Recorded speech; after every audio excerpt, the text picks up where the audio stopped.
What's up? My name is Mike. Got a new room, as you can see, new location. Same old me. I want to record this video because I'm realizing that I haven't been completely honest with you. And it's not that I've done it purposefully, it's just that I've been conveniently not sharing certain pieces of information about my life.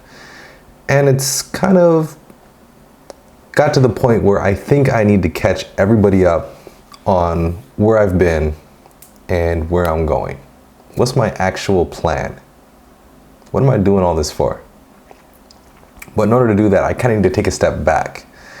And taking a step back means starting off straight into college. Oh, my college years. I got some notes here, so excuse me if I look off to the side. There's quite a bit to talk about here. So, as you already know, I barely graduated high school, right? I went to culinary school for about 2 years after just working regular jobs for about 1.5 years, 2 years, and bought myself a car, you know, all that good stuff. But I went to community college for about 1 year, just getting some gen eds out the way and just like trying to get myself back into the swing of being a student. That was one of the lowest points of my life. And I say one of the because I've had quite a few of them, but that was the first time, you know, being dropped out of college, being at home, living with my mom, going to community college, all that good stuff. That was the first time where I seriously considered, you know, ending my life. So that's out there. I said it. It is what it is. I'm past that point in my life, and I'm extremely grateful to my mother for being available to me.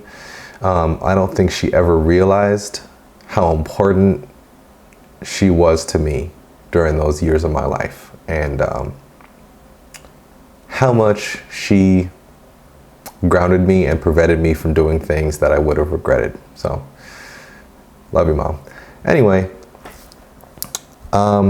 went to culinary school and I got a job in a kitchen in the Gold Coast of Chicago. So if you're not familiar with the Gold Coast, it's basically where all the rich people live. There's a reason why it's called the Gold Coast. People got money out there, and it was interesting having to commute about 1 hour, 25 minutes every single day down Lakeshore Drive, and driving past all these areas, all these neighborhoods, all these buildings that to me seemed unattainable, that I never deserved to live in those places because I was just this kid who barely made it through high school, dropped out of college, and was in such a low point that I couldn't even will myself to get out of bed some days. But I drive through them to this extremely toxic job where I had really great coworkers and made really, really fantastic food, but hated it every single day. Honestly, I would call my sister some days, just driving down some of the streets, and I would be in tears, in my car, in tears, minutes away from my job because I was dreading having to go into work. And I remember I'd have almost the same conversation with her every day, just, I don't know how much longer I can keep doing this. Genuinely just telling her, I need to find something else. I need to do something else. This is not sustainable for me. My mental health was going down. My physical health was going down. I was probably in the worst shape of my life while I worked that job. And it took a really big toll on me. People love to talk about the fact that I went to culinary school. I don't think people realize how hard it is to actually work in a professional kitchen. You gotta really love it. You gotta really, really love it. Or you gotta be the kind of person who's got no other options, because there's a lot of those too.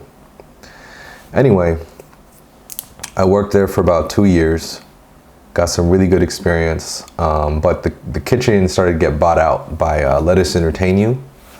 So the place I used to work at is called the Pump Room. If anyone's familiar with it, you might have had some food cooked by me. You know, I hope you liked it. If not, I probably didn't make it.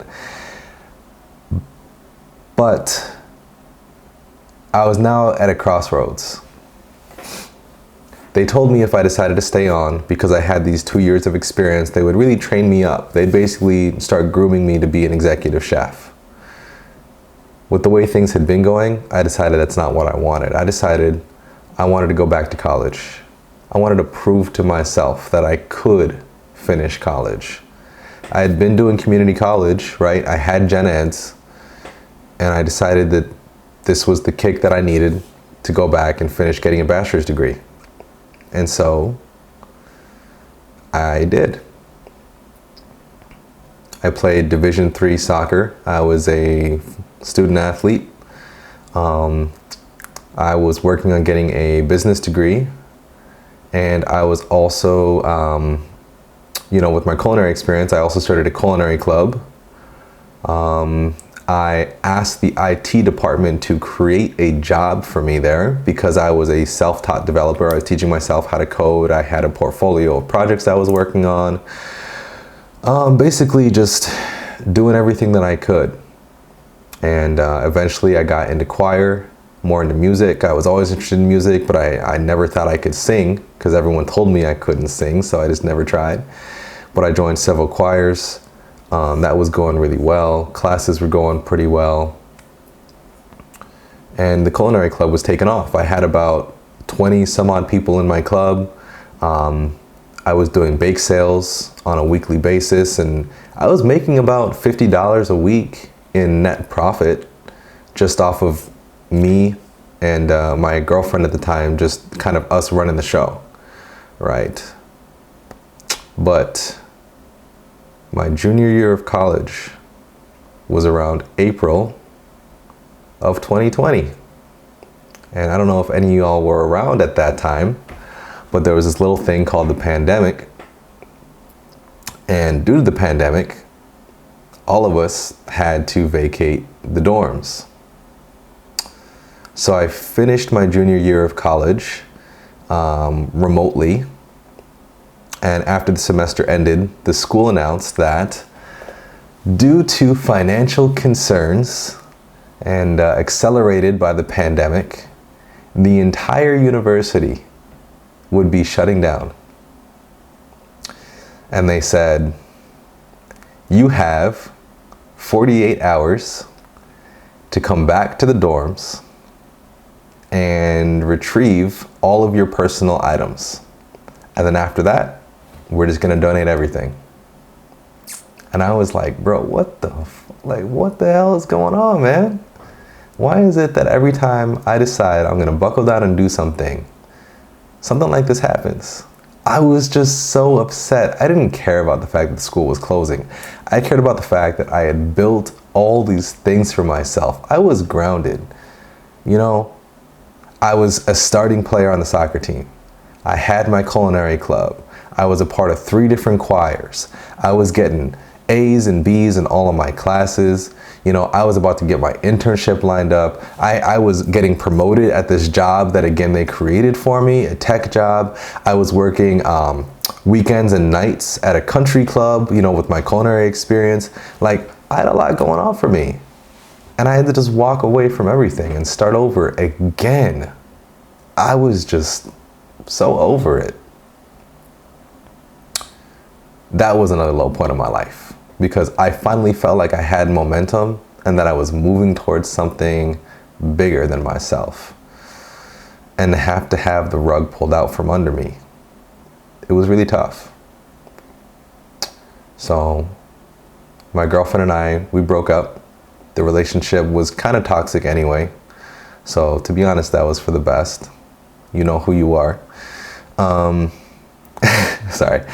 And I found another school that I went to. But here's the thing. I went from being this guy who had all this clout and a reputation at the college to now being a stranger transferring into a school as a senior during the pandemic. That was tough too. Imagine trying to make friends with people when everyone's wearing masks and you're not allowed to stand closer than 6 feet away from each other. That was my life for that whole senior year of college. But some good came of it. I met, my best friend. You also know who you are. You're here right now. And that really gave me a huge push. During that last senior year of college, let me get my list. Let me get my list right here. What did I do? I was a business major, right? And so for my internship, I didn't want to just do a generic internship with some kind of like random this and that. I wanted to start a business. So I did. I started 3 businesses. I started a photography business, I started a drop shipping business, and I started a phone screen repair business. And so I was running those 3 businesses while continuing my coding projects, while trading stocks and options, because that was my primary source of income, right? These businesses weren't necessarily profitable right away. And I lost my other 2 jobs at my other school. So yeah, a lot of the time, and this is during like the whole GameStop, AMC, there'd be days where I'd wake up and I'd made $500 to $1,000, and then I'd go to sleep and I'd wake up the next day and I lost $500 to $1,000. That was tough. Where I'd be sitting in the classroom with my laptop or my phone out, with my stock trading, TD Ameritrade open, with my alerts going off like crazy because, oh man. Anyway, those are interesting times. I was also working out 5 to 6 days a week. I was a part of 3 or 4 different choir groups that carried over from my old school. And I was maintaining a relationship with my best friend. And then I was also dating someone at the time. So I managed to do all of this while graduating, was it magna cum laude, whatever like the 3.5 and above GPA is, I got that. That was pretty cool. That was pretty cool. But after graduation, there was that big question of what next? And I never really had an answer for it, right? I was just flying by the wheel of my pants. And another small piece of information that I never really mentioned in any of my old videos is that I owned a condo in Chicago. Right around the time I started working in the culinary industry, I bought this condo because I didn't want to rent. And I'd owned it the entire time that I was in college. And I had family there paying down my mortgage for me. So after I graduated, I moved back into that condo. And I had to make a decision. What was I going to do? Where was it going to work? What were my next steps going to be? But hold on, the recording's getting kind of long here, so let me pause this real quick. And the funny thing is, you'd think that after working so hard, and after accomplishing all these things, and after achieving new highs and all these accolades and getting my degree, my diploma, all that stuff, you'd think I was excited. But I was terrified, to be honest. It was another pretty big low point in my life. After putting in so many hours of work, sleepless nights, the amount of stress that I was under day in and day out, now just being thrown out into the world and having to figure it out. And another thing is, it was still pandemic times. People weren't hiring. And I had a mortgage to pay. I had an assessment to pay, right? I had to pay my bills. I was in this condo. So there was a lot of pressure for me to find a job right away. But applying for jobs sucks. It really sucks. Imagine you work so hard at something for so long, right? And then you open the door and you find that you're surrounded by people who did everything that you did and more. And they've also been standing on the other side of that door for 2 to 5 years longer than you. And you realize that that's your competition. You go to these interviews and you realize that nobody takes you seriously. You send them your portfolio of all these projects that you've been working on from midnight to 2 in the morning nonstop for the last 4 or 5 years, and they don't care. It doesn't matter. It doesn't mean anything to them. Nothing that you did for the last 3 to 4 years really matters to these employers. Have you ever had somebody cut an interview short with you, hang up in the middle of an interview with you because you couldn't answer a question? I have, multiple times. That shit gets to you, man. You put all your self-worth on the opinion of some stranger on the other side of the screen. It's crazy. But you need the money. Like, you really, really need it. You don't just want it, you need it. I remember trying to explain the frustration I was feeling to friends and family members, and I just felt like nobody really understood it. But I get it. You try as hard as you can, and you start to just regret the process. You hate it. You hate doing it. But everyone tells you that you're so close, and everybody tells you that you're just one application away, and that the right person will come along and you'll get your dream job and everything will be fine. You just have to keep persevering. I hated that shit so much. Yeah. I hate the idea of putting your well-being in the hands of some random company and just hoping that they'll do good by their promises. Maybe that's the control freak in me, but if I can ever avoid going through the job application process again for the rest of my life, I will definitely be doing that. Stay as far away as I possibly can, right? Anyway, being the unemployed self I decided that I was gonna put a lot of my time and effort into health and fitness, because I didn't really have a whole lot else going on. So I started picking up calisthenics. I was working out just in parks every single morning, waking up around like 5, 6 in the morning and getting my meals prepped out, meal plan. And that's pretty much when I recorded the progress photos for my video. I think it's, they told me I couldn't get a 6-pack. I spent about 5 to 6 months. I was walking over 10,000 steps a day. Eating about 1,700 calories a day, and I think I lost about 20 to 25 pounds by the time I was at my peak. Wasn't very healthy, but I looked good, and that's all I really cared about. Anyway, finally landed a job after about 6 to 7 months, which is not as bad, honestly, as it could have been. I'm pretty lucky. I got the job through a connection, but just as quickly as I got the job, I started to realize that like this whole 9-to-5 life was just not, it was not it. It was not for me at all.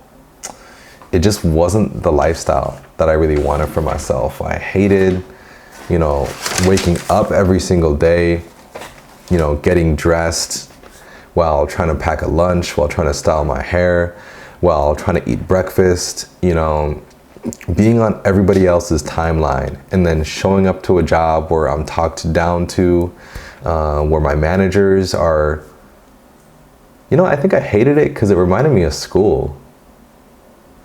My managers sucked. Like, they reminded me so much of the teachers I had in high school. And I don't know if you watched my video about high school, but me and my teachers didn't get along very well. It wasn't much different here. I didn't like the clothes I had to wear. I don't like wearing constraining clothes. I've always been athletic. I like just wearing things that are comfortable. The commuting was probably the worst part of it for me. It wasn't a terrible commute, but just knowing that I'm sitting there in a car stewing in traffic, that gets to me. What else? What else did I write down? I also hated doing work that I didn't really engage with, just to make barely enough to hold me over until the next paycheck. It's just a lot of things about this work culture that really got to me. But the thing is, I had my bills, right? I had my mortgage and assessment that I had to pay. I had to buy new clothes for every season. You know, I had to buy food to survive off of. But what I started to realize is like the more stuff that I got, the more I felt like I had less and less control. It's that whole saying about like the things you own end up owning you. I know it's kind of corny, it's kind of overplayed, but I was really starting to feel it. The more and more that I tried to fill out the space in my condo, the more I'm like, none of this is really making me happy. None of this is really providing me with what I really want in life. And so this is around the time I started like really doing research about businesses and finance and stuff like that. And I recorded that video, The Lifestyle Trap. That's a video I'm pretty happy with. Some of my videos I'm not super happy with, but that one I was okay with. And as I started like looking more into this whole financial freedom and generational wealth and all this stuff and how your mindset kind of affects your path in life, I started seeing it all around me. None of my coworkers were really happy working the job that I was at, and they did it out of necessity, you know, and it's fine, I guess, if you're okay with that, but I wasn't.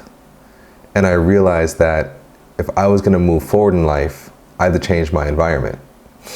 I had to change the people that I was around. I had to change the way that I was approaching my life. I had to take responsibility, I had to take control. Because if I woke up 20, 30 years from that day, and I was still working that same job, living the same lifestyle, the amount of disappointment that I would have for myself would be absolutely, oof. Let me just say, it would not be a very happy day for me.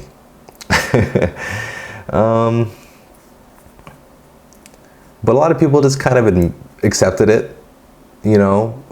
This is the inspiration for my video about having a defeatist mentality. People just said, you know, this is the way things are. This is just the way it has to be. But what if it didn't have to be that way, right? So I started reading all these different books. I decided to learn how people ended up achieving the kind of lifestyle that I really wanted for myself. And excuse me, I'm looking at my notes here again, but I read a ton of different books. I read a bunch of different audiobooks. I was watching YouTube videos. Every time I commuted to and from work, I had some kind of audiobook playing. It was just a non-stop thing. I was just completely obsessed because it was almost like a flight or flight mode for me. I just realized that if I didn't start taking pretty drastic action, that there was a possibility that I was going to get complacent and I was going to end up living my life just like everybody else around me, right? And that's not to say that people who have stable 9-to-5 jobs and make ends meet and provide for their families are less, you know. I'm not trying to talk down to other people, but I know myself and I know what I want out of life. And like I said, I was not even close to being satisfied working where I was. I needed to be doing something else. So some of the books that made a really profound impact on my mindset and my viewpoint in life were everybody's read Rich Dad, Poor Dad. Some people love it, some people hate it. Whether or not you have a stance on it, I think people generally agree that Rich Dad, Poor Dad paints a pretty clear picture of kind of the steps to take, and it's like training wheels for financial freedom. So I think that's a good one that everyone can read. It's pretty accessible. Don't take everything literally, but it's a decent book. The Millionaire Fast Lane is also a really good book, because people at work just kept telling me that, like, oh yeah, if you just put money into retirement every year in your Roth IRA, your 401k, your life insurance plan, your this, your that, you know, and you save 10% of your income to do this and buy investments, then after, you know, 40, 50 years, you might be financially free. And I was like, so you're telling me I got to sacrifice my entire life just for the chance to be financially free when I'm 60, 65? Like, why would I want to live that life? I don't want to be rich 50, 60 years from now. I want to be rich now. So the Millionaire Fast Lane, it's one of those books that is really in your face about it, but I do feel like it is a pretty good read. How to Win Friends and Influence People. I get clowned on a lot for having read this book. I don't care. I found it to be helpful as a really socially awkward dude, right? I recorded a whole video about how I tried to plan events and nobody really followed through with it, right? This book really changed the way that I viewed conversation. I stopped trying to just speak my part of the conversation, and I spent way more time actively listening, right? My girlfriend right now, she tells me all the time how like, she's like, how did you notice this thing? Or how did you know to ask that question? Or how did you pick up on this? Or how did you pick up on that? It's because I listen actively in almost every single conversation that I have. It's something that I'm pretty much turned on 24/7 now. And this book helped me realize how important that was. Another book is The E-Myth Revisited. The book is basically about running a business as a real business, because a lot of entrepreneurs, what they do is what I was doing in college. I had 3 businesses, but the thing is, because I didn't have systems and processes put into place, and because I didn't know how to be a manager, I didn't know how to outsource, I didn't know how to delegate, none of the businesses made any money if I wasn't actively doing the work. And so the E-Myth Revisited takes a few examples of people who are really, really good at what they do. I think the example they use is like someone opening a cupcake shop or a bakery, like a pie shop. And they're like, yeah, you could open your own pie shop.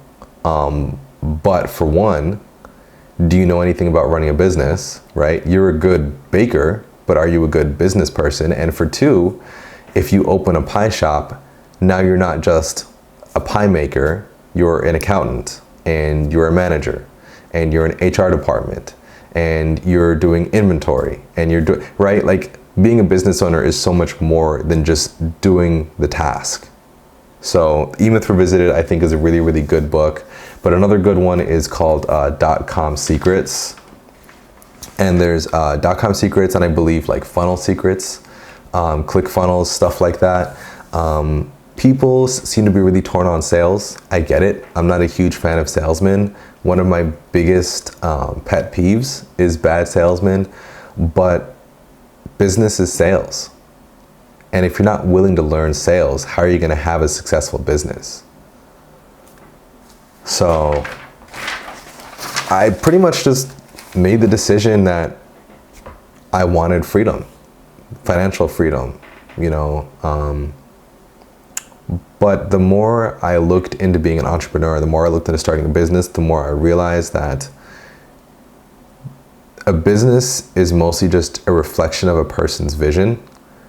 And it's hard to have a clear vision when your vision is clouded by your past.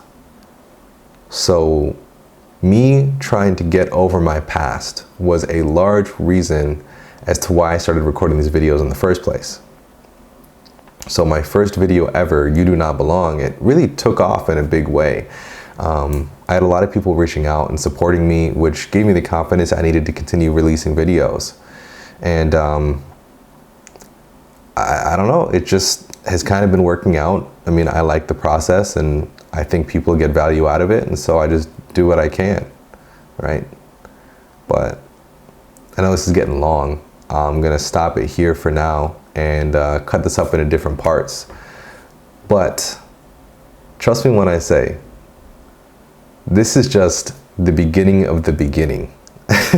This is like, you know, comic books, how when they release a brand new comic book series, they start with the release 0. Everything you just watched, everything I just talked about is still part 0. So look out for the next part. And yeah, hope to get out there soon. But that's all I really got for you today. Appreciate the time you took, and until next time.